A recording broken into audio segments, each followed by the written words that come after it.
Jake Morrison stood in the center of the massive chamber and felt very small. Around him, thousands of aliens from across the galaxy sat in their floating seats. Their eyes, tentacles, and sensor organs all focused on him. The air smelled of different atmospheres mixing together, creating a strange mix that made his nose itch. The Galactic Council chamber was built to make visitors feel tiny. The walls stretched up so high that Jake could barely see the top. Holographic displays showed star maps and data streams in languages he did not understand. The sound of his breathing seemed too loud in the quiet space. Ambassador Jake Morrison had been Earth's voice in this place for 12 years. He had made friends here, signed trade deals, and helped solve conflicts between different species. Today felt different. Today, the aliens were not looking at him like a friend. Chancellor Vex Mara of the Volcari sat on the highest platform. His reptilian head moved slowly as he watched Jake. The scales on his neck changed from green to dark red, which Jake knew meant anger or decision. Next to him sat High Arbiter Zilthane of the Nexari. Her crystal body caught the light from above and sent rainbow patterns across the chamber walls. Human Jake Morrison, Chancellor Vex Mara, spoke in his deep voice that echoed through the chamber. You stand before this council to hear our judgment on your species. Jake felt his heart beating faster, but kept his face calm. In the gallery above, he could see Captain Lisa Brooks of the Earth Defense Fleet. She wore her blue uniform with its gold buttons, and her face showed the same worry that Jake felt inside. The Galactic Council has watched humanity for 137 of your years, High Arbiter Zilthane said. Her voice sounded like wind chimes in a gentle breeze. We welcomed you when you first reached the stars. We shared our knowledge and our worlds. We believed you would learn our ways of peace. Jake opened his mouth to speak, but Chancellor Vex Mara raised a clawed hand for silence. Instead, humans have shown nothing but aggression and expansion. In 50 years, you have claimed more worlds than most species take in 1,000 years. You fight wars among yourselves even while living on our planets. Your traders push for better deals with threats. Your explorers go to places we have marked as forbidden. The chamber filled with sounds of agreement from the alien delegates. Clicks, whistles, and electronic tones mixed together like a strange song of disapproval. Jake finally found his voice. Honored council members, humanity has followed all the laws you gave us. We have not attacked any council species. Our expansion has been into empty systems or worlds that no one else wanted. We have traded fairly and helped in every crisis that you have helped. Chancellor Vex Mara interrupted, but always for a price, always to gain something for yourselves. The Cathara plague was stopped because humans demanded mining rights. To 3 systems. The Borderland Wars ended because humans wanted military bases in neutral space. We provided solutions when no one else could, Jake said, feeling anger rise in his chest. Human doctors created the cure for the Cathara plague. Human soldiers stopped the Borderland Wars from spreading. If we asked for payment, it was fair payment for services given. High Arbiter Zilthane's crystal body dimmed. This is exactly what we mean, Human Morrison. You see everything as a transaction. Peace is not something to be bought and sold. Cooperation is not a business deal. The galaxy had harmony for 10,000 years before humans came. Now there is tension everywhere. Jake looked around the chamber at faces that had once smiled at him. The Malura delegate with her soft fur and large eyes would not meet his gaze. The hegemony representative's metal body showed no emotion, but his optical sensors focused elsewhere. Even the trade partners who had made billions of credits from human business looked uncomfortable. What exactly are you saying? Jake asked. Though he was beginning to understand, Chancellor Vex Mara stood up, his large form casting a shadow over Jake. The Galactic Council has voted. Humanity will withdraw from all worlds beyond your home system. You have 30 standard cycles to remove all human presence from Council space. The words hit Jake like a physical blow. He felt the blood drain from his face. You're exiling us? Throwing us out of the galaxy? We are preserving the peace. High Arbiter Zilthane said, humans can keep your home world and the planets in your own star system. You can develop them as you wish.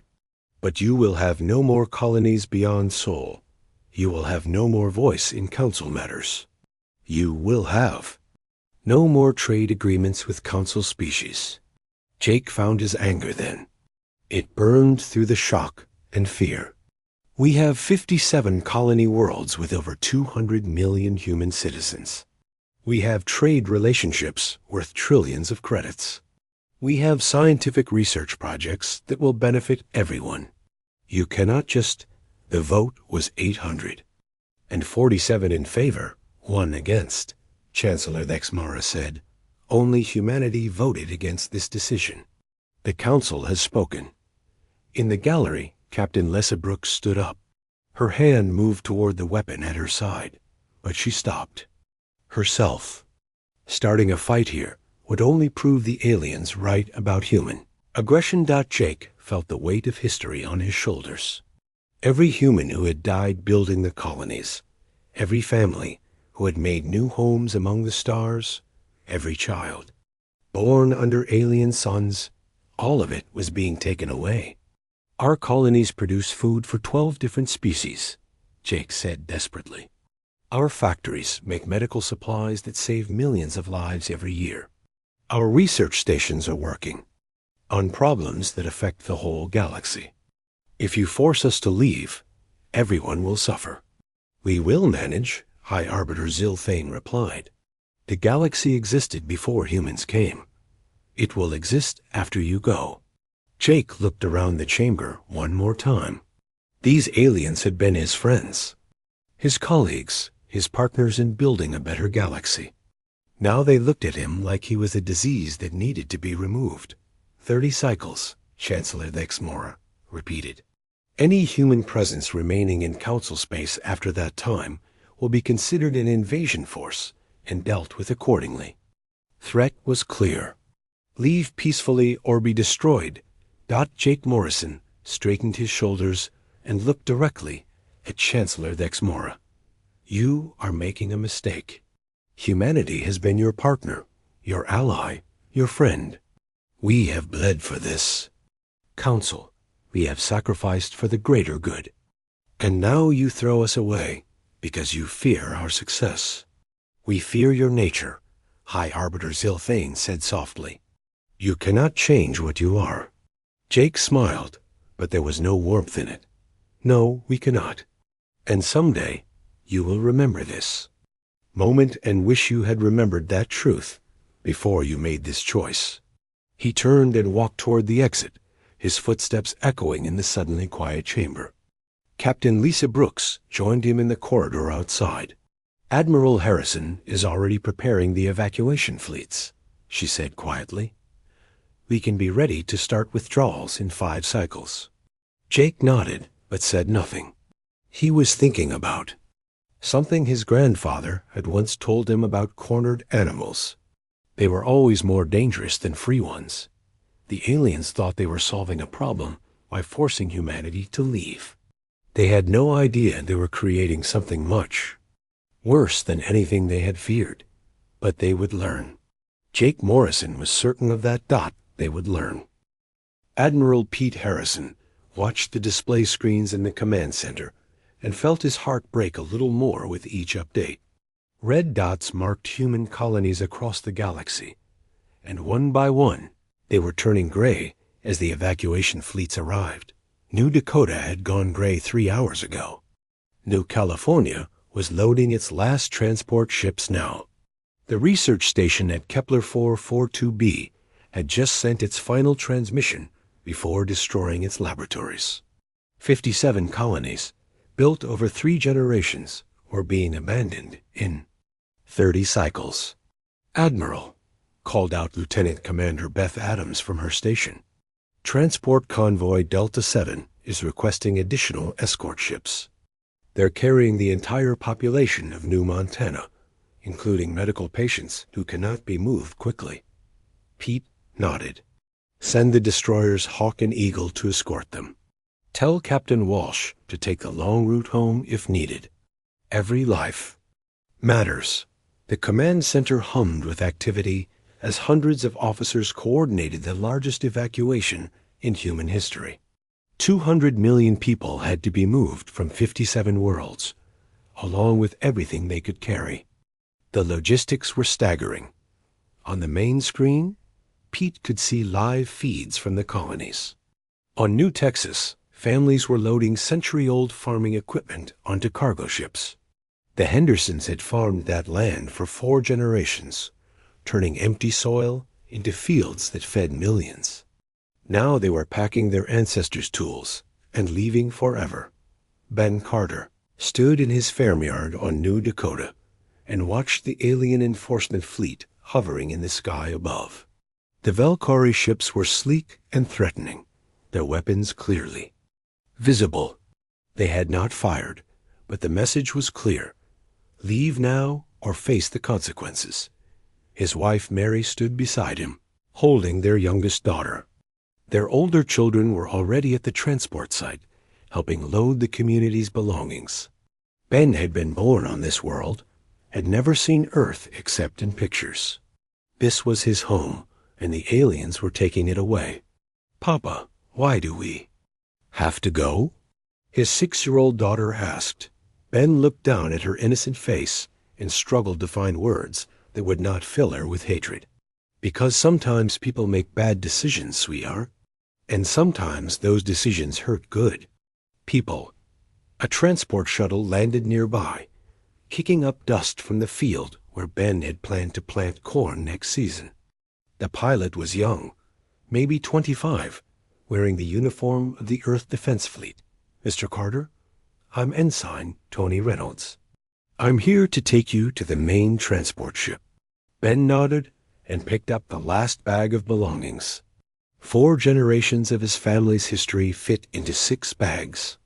Everything else, the house, the barn, the fields, the life they had built, stayed behind for the aliens to claim not as they lifted off. Ben looked down at his farm one last time. He could see alien survey teams already moving through the fields, measuring and cataloging. They would take everything humanity had built and call it their own. On the other side of the galaxy, Dr. Amy Foster was making sure the aliens got nothing from her research station. She had spent 15 years studying the unique life forms on Kepler 442b, discovering new medicines and technologies that had helped cure diseases across the galaxy. Now she was systematically destroying every piece of data, every sample, every piece of equipment that might be useful to the council species. Doctor, are you sure about this? Asked her assistant, Dr. Helen Ross. Some of this research could save lives. Amy looked up from the computer terminal she was wiping clean.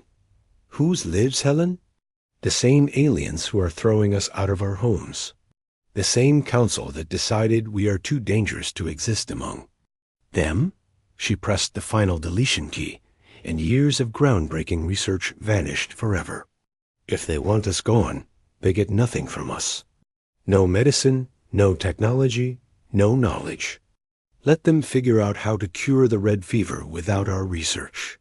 Let them find their own solutions to the problems we were solving for them. Throughout the research station, other scientists were doing the same thing. Equipment was being dismantled and loaded onto transport ships. Computers were being wiped clean. Biological samples were being destroyed or taken along. Dr. Amy Foster had helped develop treatments that had saved the lives of millions of alien children. Now she was making sure that knowledge left with humanity. General Rick Stone commanded the military evacuation from his flagship, the carrier Defiance. His job was to make sure every human got out safely, while also ensuring that nothing of strategic value remained behind for the aliens to use. The human military had always been smaller than the alien forces, but they had made up for it with better training and superior tactics. Human weapons were not as powerful as alien technology, but human soldiers knew how to use them more effectively. Now, Rick was making sure the aliens learned nothing from watching the evacuation. Every movement was planned to hide human capabilities. Transport ships that could move faster flew slowly. Warships that could fight stayed in defensive formations. The aliens were allowed to see retreat, but not weakness. General, reported Colonel Steve Parker from the cruiser Vengeance. The Velkari commander is requesting permission to inspect our ships for prohibited materials. They want to make sure we are not taking any Council technology with us. Rick smiled grimly. Tell the Velkari commander that human ships are sovereign territory until we cross into Council space. If he wants to inspect anything, he can wait until we reach the border. The truth was that human ships were carrying plenty of Council technology. Not stolen, but purchased legally over decades of trade. Computers, sensors, weapon systems, manufacturing equipment, all of it paid for fair and square. The aliens had sold it to humanity, and now they would have to watch it leave. Captain Danny Walsh piloted his destroyer through the debris field. That had once been the mining station at Titan 7. The humans had blown it up rather than leave it for the aliens to use. 3 million tons of refined metals and rare elements had been scattered into space rather than left behind. Similar scenes were playing out across the galaxy. Orbital factories were being dismantled. Space elevators were being cut down. Terraform generators were being destroyed. If humanity could not keep it, no one else would have it either. The aliens watched this destruction with growing alarm. They had expected humans to leave, but they had not expected them to take or destroy everything of value. The colonies that had produced food for dozen species were being stripped bare. The factories that had manufactured medical supplies were being reduced to scrap metal. Arbiter Zilphane sent a message to the human evacuation fleet. The destruction of infrastructure is not necessary. These facilities could continue to serve the greater good of the galaxy. Admiral Pete Harrison sent back a simple reply. These facilities were built by human hands with human knowledge. If humans are not welcome in the galaxy, then neither is anything we created. As the last transport ships lifted off from the final colony, Pete Harrison looked at the damage reports. 57 worlds, now empty of human life. Thousands of installations destroyed or removed. Centuries of work wiped away in 30 cycles. But humanity had not just lost something in this evacuation. They had gained something too. For the first time in their history, every human in the galaxy shared a common enemy. Every human carried the same anger, the same sense of betrayal, the same desire for justice.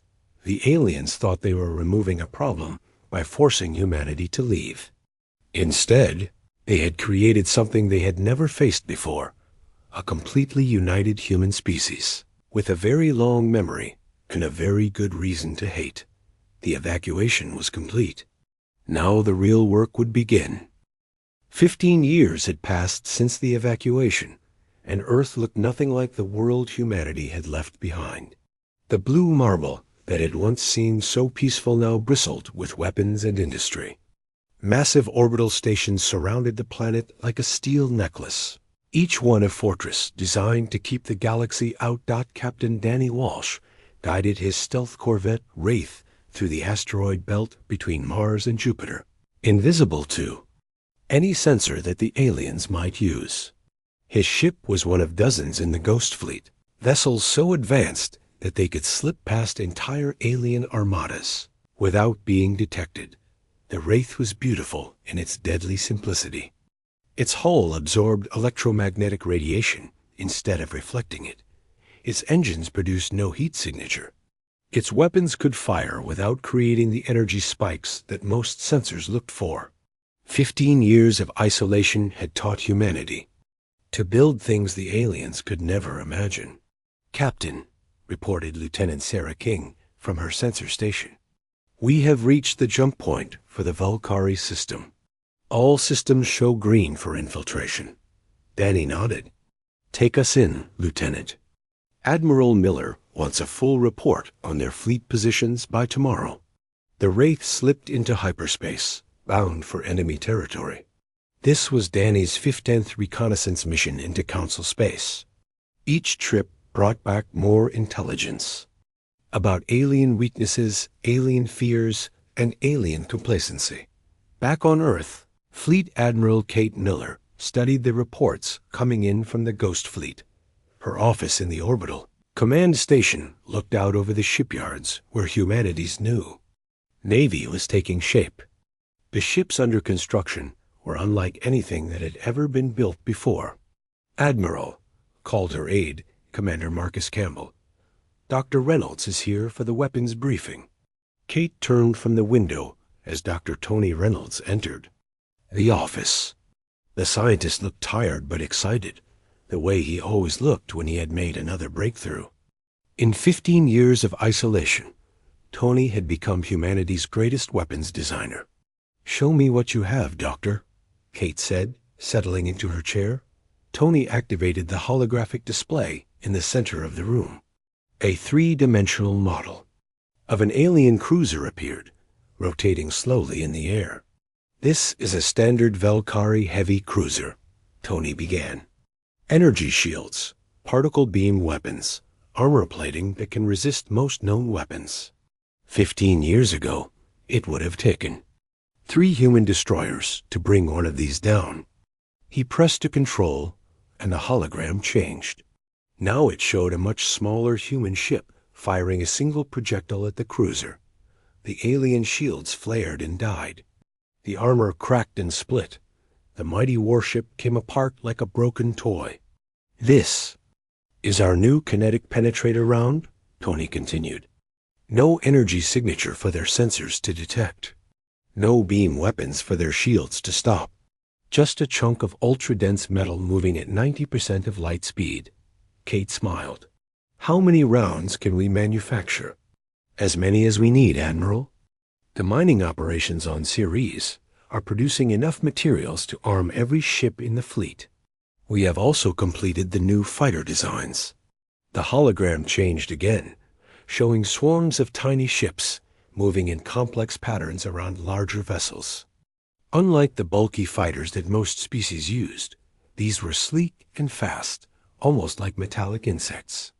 They carry the same kinetic weapons as the capital ships, but in smaller packages. A squadron of these fighters can destroy a battleship before the enemy even knows they are under attack. Kate studied the display with satisfaction. 15 years ago, humanity had been forced to run from alien fleets. Now, human technology was so far ahead that alien ships looked like museum pieces. "What about the other projects?" she asked. Tony's grin got wider. "Dr. Ross has finished the new sensor arrays. We can detect alien ships from 3 times farther away than they can detect us. The stealth improvements are working perfectly. Our Ghost Fleet has conducted over 200 reconnaissance missions without being spotted once." He paused and looked directly at Kate. "Admiral, I have run every simulation I can think of. If we went to war today, the entire Galactic Council fleet would not last 6 months against what we have built." Kate nodded slowly. The numbers were impressive, but numbers were not everything. "What about manufacturing capacity? Can we sustain a long war?" "Better than that," Tony replied. "The automated factories on Luna and Mars can produce ships faster than we can train crews for them. Every month, we complete another dozen vessels. The aliens are still using the same designs they had when they threw us out." That was the key difference, Kate realized. The aliens had been comfortable for so long that they had stopped improving. Humanity had spent 15 years with nothing to do but improve. On the lunar surface, the massive factories that Dr. Helen Ross had designed worked around the clock. Robotic systems mined raw materials, refined them into components, and assembled them into weapons of war. The production lines never stopped, never rested, never slowed down. Helen stood in the control room and watched the displays showing production rates. In the time it took her to drink a cup of coffee, the factories would complete another fighter craft. In an hour, they would finish a destroyer. In a day, a cruiser. Dr. Ross called her assistant, a young engineer named Bill Foster. The new sensor array is showing some interesting data from the border systems. Helen walked over to look at the display. It showed a map of the galaxy with different colored dots marking alien fleet positions. What she saw made her smile. They have pulled most of their fleets back to protect their core worlds, she observed. Border systems are almost undefended. Yes, ma'am. It looks like they are worried about something. Helen knew exactly what they were worried about. Human ships had been disappearing alien patrol vessels for months. Nothing dramatic, nothing. That could be traced back to Earth. Just occasional losses that the aliens blamed on pirates or accidents. But the aliens were not stupid. They knew something was wrong. Ships vanishing without sending distress calls. Outposts going silent with no explanation. Supply convoys arriving at their destinations with empty cargo holds and crews who remembered nothing. The Ghost Fleet was not just gathering intelligence. They were conducting a psychological warfare campaign that was slowly driving their former allies into paranoia and fear. President John Mitchell read the daily intelligence briefings in his office beneath the Rocky Mountains. The underground complex had been built to survive anything the aliens might throw at Earth, but John hoped it would never be needed. He was not a military man by training. Before the exile, he had been a trade negotiator, helping to arrange deals between human corporations and alien businesses. Now he was the leader of a species preparing for war. "Mr. President," said his aide, Nancy Clark, "Admiral Miller is requesting permission to proceed with Phase 2 of the reconnaissance operations." John knew what Phase 2 meant. No more sneaking around. No more hiding. Direct attacks on alien military targets to test their responses and capabilities. "How confident is Admiral Miller that we can maintain operational security?" John asked. "Very confident, sir. Our stealth technology is 15 years ahead of anything the aliens have. We could attack their home worlds, and they would never know what hit them." John considered this. 15 years ago, humanity had been driven from the galaxy in shame and defeat. Now they had become something they could strike anywhere, anytime, without warning or consequence. "Tell Admiral Miller she has permission for Phase 2, John decided. "But remind her that we are not at war yet. These are reconnaissance operations with hostile contact authorized only in self-defense." Nancy nodded and left to send the message. John turned back to his reports, but his mind was on the future. Soon, very soon, the aliens would learn that forcing humanity into isolation had been the worst mistake in galactic history. They had wanted humans gone, so humans had left. But they had used the time to become something the galaxy had never seen before. A united, angry, technologically superior species with a very good reason to hate. The aliens thought they had solved their human problem 15 years ago. They were about to discover that they had only made it much, much worse. 25 years after the Great Exile, Colonel Steve Parker crouched in the shadows of what had once been New Horizons' main spaceport. The colony that humans had built with their own hands was now occupied by Volcari soldiers who strutted around like they owned the place.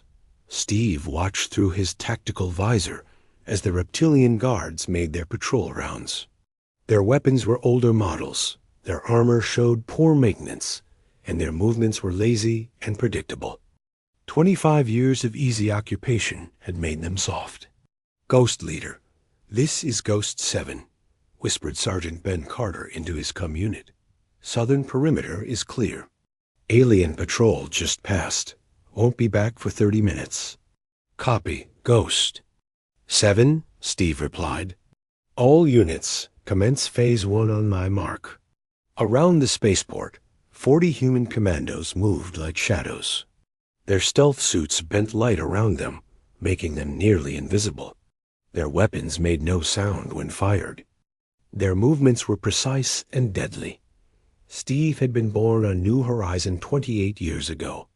This world was his home, stolen from him by aliens who thought humanity would never return. Today, he was taking it back. "Mark," he whispered The attack was swift and silent. Velkari sentries dropped without making a sound. Guard posts went dark as their occupants were neutralized by weapons that struck faster than thought. In less than 10 minutes, the entire ground perimeter was under human control. Above the planet, the real battle was about to begin. Captain Lysa Brooks commanded the heavy cruiser Retribution from her position in the captain's chair. 25 years ago, she had watched helplessly as humanity was driven from the galaxy.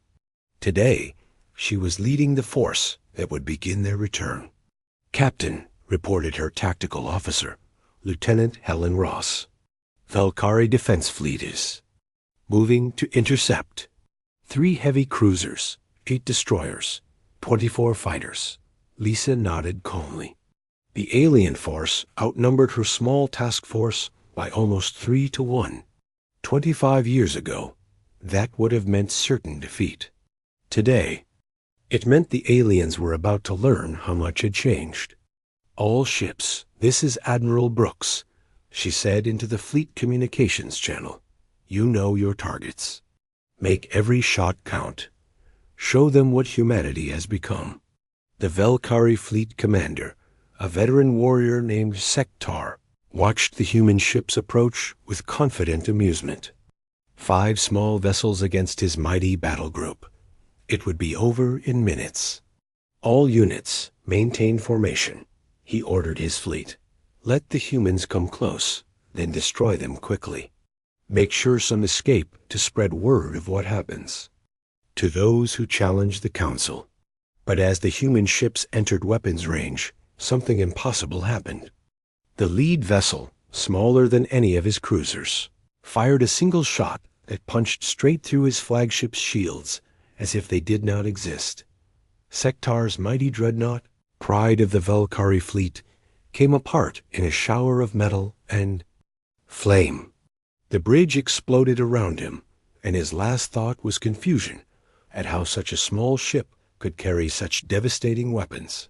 "Target destroyed," reported Lieutenant Ross with professional calm. "Moving to next target." The Retributions. Kinetic cannons fired again, and another alien cruiser died.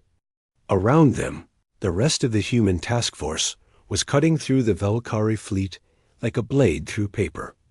The alien fighters, once feared across the galaxy, found themselves unable to even target the human vessels. Their sensors showed empty. Space where massive ships should be.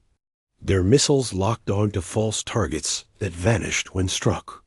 Their energy weapons dissipated harmlessly against armor that absorbed everything they could throw at a dot in 12 minutes. The entire Velkari defense fleet was destroyed. Not damaged, not defeated, completely annihilated. The human task force had not lost a single ship. On the surface of New Horizon, Colonel Steve Parker and his commandos were mopping up the last pockets of resistance. The Velkari ground forces, designed to fight other aliens in conventional warfare, had no answer for human tactics. "Command, this is Ghost Leader," Steve reported. "New Horizon is secure. Alien forces neutralized. Beginning Phase 2 operations." Phase 2 was the message. Steve's commandos began setting up broadcasting equipment in the planet's main communication center. Within hours, every alien world in the sector would receive the same transmission. The holographic image of Ambassador, Claire Jensen appeared on screens across the galaxy. She stood in the same chamber where Jake Morrison had been humiliated 25 years earlier, but now the council seats were empty. People of the galaxy, Claire began, her voice carrying to billions of alien citizens. 25 years ago, your leaders decided that humanity was too dangerous to exist among you. You forced us to leave our homes, abandon our colonies, and retreat to our birth system. She paused, letting the words sink in. You told us we were aggressive. You said we were unpredictable. You claimed we threatened your peaceful order. You were right about one thing. We are dangerous, but only to those who threaten us. The transmission switched to show images of the battle above New Horizon. Alien viewers watched in shock as their mighty warships were torn apart by weapons they could not understand. For 25 years, we prepared for this day, Claire continued. We built new ships, developed new weapons, trained new soldiers. We used the time you gave us to become something you cannot defeat. More images flashed across the screens. Human factories producing ships at incredible rates. Weapons that could penetrate any known defense. Soldiers moving like ghosts through alien cities. But we are not here for conquest, Claire said. We are here for justice. Every world that was once a human colony will be returned to human control. Every species that voted for our exile will face the consequences of that decision. She looked directly into the camera, and her eyes held no mercy. You wanted us gone, so we left. You thought there would be no price for your betrayal. You were wrong. The transmission ended, leaving the galaxy in stunned silence. On the Velkari homeworld, Chancellor Vexmara watched the broadcast with growing horror. The same human ambassador who had stood helpless before the council was now delivering ultimatums from a position of overwhelming strength. How is this possible? He asked his military advisors. Our intelligence reports said the humans were trapped in their home system, cut off from all resources. General Ziegmer, commander of the Volcari military, looked at the battle reports. From New Horizon with disbelief. Their technology is decades ahead of ours, Chancellor. Our sensors could not even track their ships properly. Our weapons had no effect on their armor. Then we must call for help, Vexmara decided. Alert the other council species.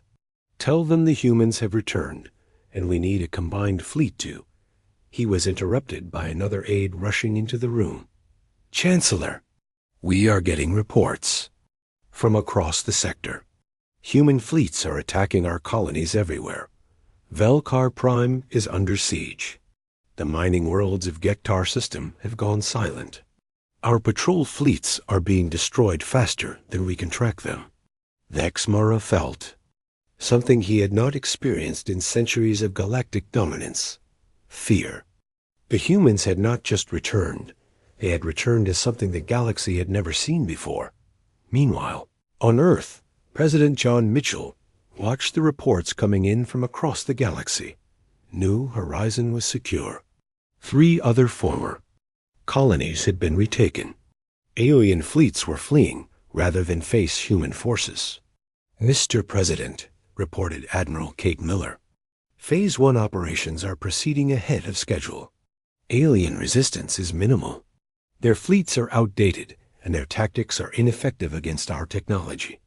John nodded with satisfaction. What about civilian casualties? Minimal. Sir, our forces are targeting only military installations and government facilities. Alien civilians are being offered the same choice we were given 25 years ago. Leave peacefully or face the consequences. It was poetic justice, John thought. The same aliens who had forced human families from their homes were now being told to pack up and leave. The same council species that had voted for humanity's exile were now facing exile themselves. Continue operations as planned, Admiral, John ordered. But remember, we are not the monsters they claimed we were. We fight soldiers, not civilians. We take back what was ours, but we do not slaughter the innocent. Kate saluted and left to coordinate the ongoing operations. John turned back to his reports, but his mind was on the future. This was just the beginning. The galaxy was about to learn that humanity's greatest strength was not their weapons or their ships, but it was their memory. And humans had very long memories indeed. The war that followed was unlike anything the galaxy had ever seen. Within 6 months of the first attack on New Horizon, human forces had reclaimed 37 of their former colonies and were advancing on alien homeworlds with relentless precision. Major Frank Torres stood on the command deck of the assault carrier Vengeance as it approached the Nexari homeworld of Crystalis. Through the reinforced windows, he could see the beautiful planet that had once seemed so peaceful and advanced. Now it bristled with defense stations and military satellites, all desperately trying to stop the human advance. Major reported. His intelligence officer, Captain Amy Foster. Long-range sensors show the entire Nixari home fleet positioned around the planet. 237 ships of various classes. Frank nodded calmly. The Nexari had been among the strongest supporters of humanity's exile 25 years ago. High Arbiter Zilthane herself had cast one of the deciding votes. Today, they would learn the price of that decision. Signal the fleet, Frank ordered. Begin Operation Crystal Storm. Around the Vengeance, 50 human warships moved into attack formation. It seemed impossible that such a small force could challenge the massive alien fleet. But Frank had seen impossible things become routine over the past months.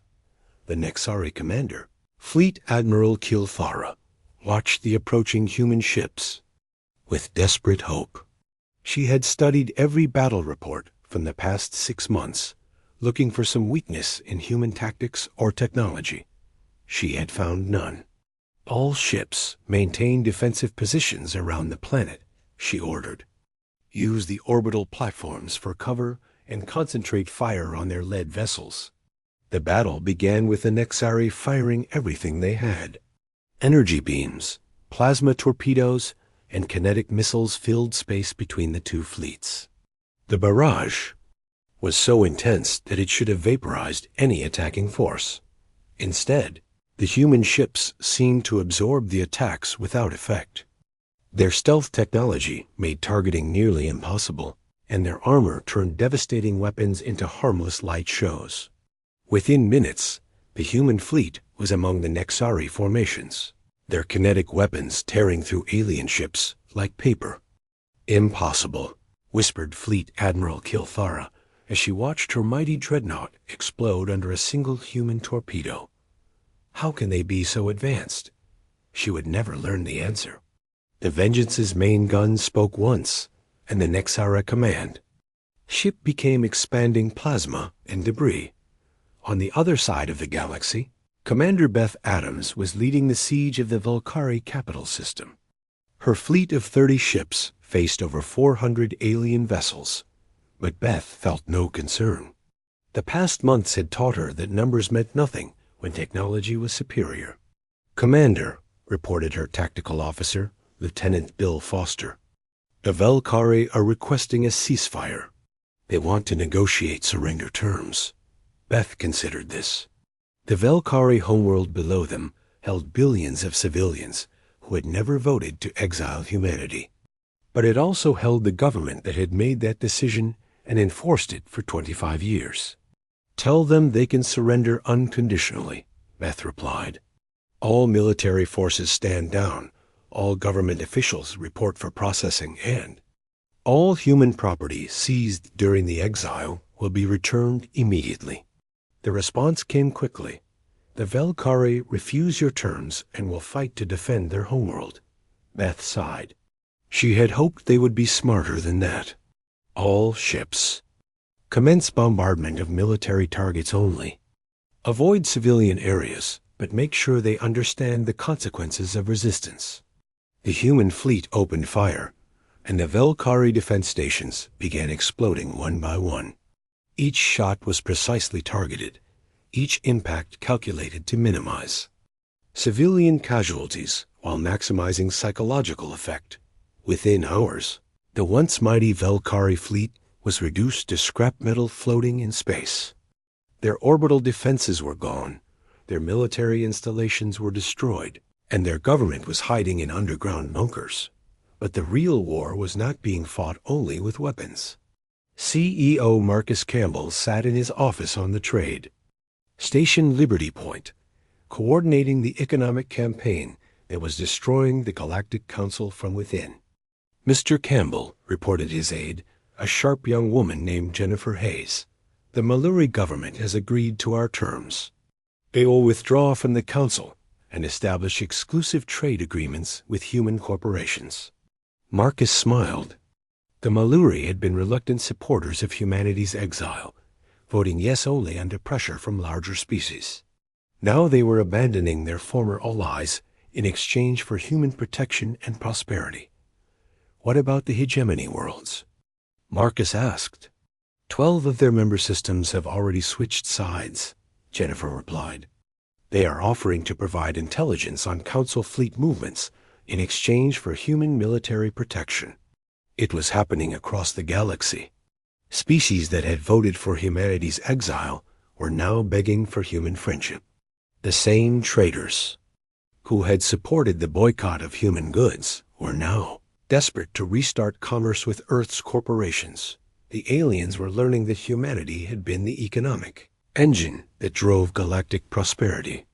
Without human innovation, human manufacturing, and human trade networks, the galaxy was sliding into recession and stagnation. General Nancy Clark stood before the assembled representatives of 15 alien species in what had once been the Galactic Council chambers. These were the survivors, the species that had either supported humanity or remained neutral during the exile vote. "Ladies, gentlemen, and beings," she began, "humanity has no desire to rule the galaxy. We never wanted to be conquerors or dictators. We wanted to be partners, friends, and allies." She gestured to the empty seats that had once held the council leadership. "But some of you decided that partnership was not enough. You decided that we were too dangerous, too aggressive, too different to exist among you. You forced us to leave our homes and retreat to our birth system." Nancy's voice grew harder. "Now you see the results of that decision. The species that voted for our exile are either destroyed, subjugated, or begging for mercy. Their fleets are gone, their governments are collapsed, and their economies are in ruins." She looked around the chamber at faces that showed fear, respect, and understanding. "Humanity is offering a new compact to those who wish to join us. Trade freely, prosper together, and help us build a galaxy where all species can thrive. But understand this, never again will we accept being treated as second-class citizens. Never again will we allow ourselves to be driven from our homes." The response was immediate and unanimous. Every species present agreed to the new compact, eager to avoid the fate that had befallen the former council leadership. President John Mitchell received the reports from across the galaxy while sitting in his office on Earth. The war was essentially over. Humanity had reclaimed all of their former colonies and established control over most of the major trade routes. The alien species that had once ruled the galaxy were now either destroyed or subordinate to human authority. "Mr. President," said his aide, Dr. Tony Reynolds, "Admiral Miller is requesting instructions for the occupation forces. The Vilkari and Nexari homeworlds are secure, but their populations are restless." John considered this carefully. Humanity had won a complete victory, but victory without justice would be hollow. The aliens needed to understand why they had been defeated, not just how. "Tell Admiral Miller to establish reconstruction governments on all occupied worlds," John decided. "Former council species will be allowed to rebuild their societies, but under human oversight. They will pay reparations for the damage caused by the exile, and their military forces will remain disbanded." What about the war crimes trial, sir? Tony asked. John nodded grimly. Every official who voted for the exile will face trial for crimes against humanity. Those who enforce the exile policies will be held accountable. Justice demands no less. He paused and looked out the window at Earth's orbital shipyards, where new vessels were still being constructed, even though the war was won. But make sure. They understand that this is not revenge, John added. This is justice. They made a choice 25 years ago, and now they must face the consequences of that choice. As reports continued to arrive, John reflected on the transformation that humanity had undergone. 25 years ago, they had been refugees fleeing from alien persecution. Today, they were the dominant power in the galaxy, respected by all eyes, and feared by enemies. The aliens had forced humanity to leave because they thought humans were dangerous. They had been right about that, but they had made one crucial mistake. They had assumed that removing humans from the galaxy would make them less dangerous. Instead, isolation had forged humanity into something the galaxy had never seen before. A completely unified species with advanced technology, superior tactics, and an unshakable determination to never again be victims. The former, Council species, had learned too late that there was indeed a price for forcing humanity to leave. That price was the complete destruction of everything they had built, and the establishment of a new galactic order with humans at its center. They had thought there would be no consequences for their actions. They had been wrong about that too.